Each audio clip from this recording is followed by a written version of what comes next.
네, 윤석열 검찰총장에 대한 징계위원회가 오늘 오전부터 진행 중입니다. 사상 초유의 일인 만큼 언제 어떻게 결론이 날지 관심이 쏠리는데요. 네, 현장에 나가 있는 취재기자 연결해서 자세한 내용 들어보겠습니다.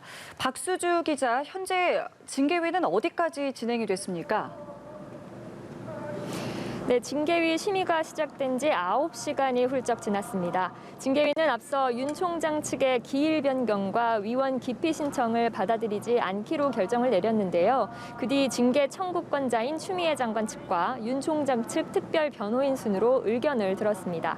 윤 총장 측의 의견 진술은 오후 5시 40분을 전후에 시작된 것으로 파악됐습니다.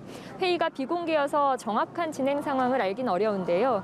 예정된 절차를 고려할 때 윤 총장 측이 의견 진술을 마치면 증인 신문이 이어질 것으로 보입니다.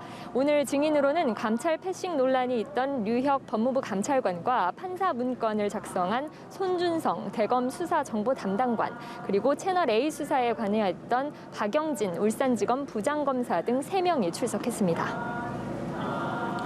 네, 현재까지 진행된 내용도 한번 정리해 주시죠. 네, 오늘 징계위는 오전 10시 40분부터 열렸습니다. 정한중 한국외대 법학전문대학원 교수가 추미애 장관을 대신할 위원장으로, 또 당연직 위원인 이용구 법무차관이 참석했고요.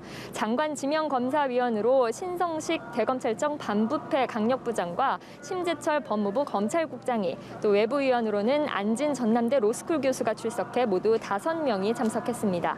징계위는 위원장 포함 7명으로 구성되지만 과반수, 즉 4명 이상이 출석하면 심의를 개시할 수 있습니다.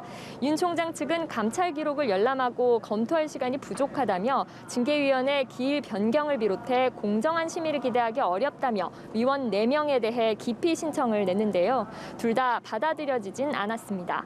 기일 변경에 대해선 징계위는 감찰 기록 열람을 허가하지 않는 전례와 달리 이미 많은 부분을 허용했다고 밝혔고요.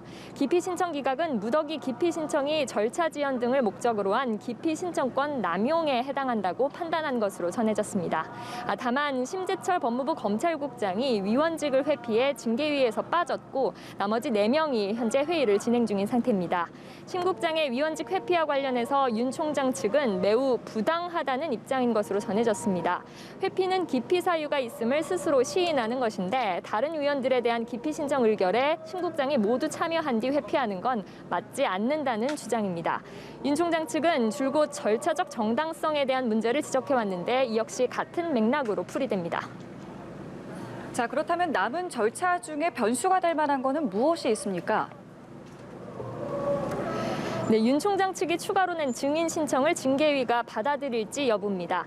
윤 총장 측은 어제 이성윤 서울중앙지검장과 한동수 대검 감찰부장 등 4명에 이어 오늘 오전 판사문건 수사 의뢰에 절차상 문제가 있다고 폭로했던 이정화 검사를 증인으로 추가 신청했습니다.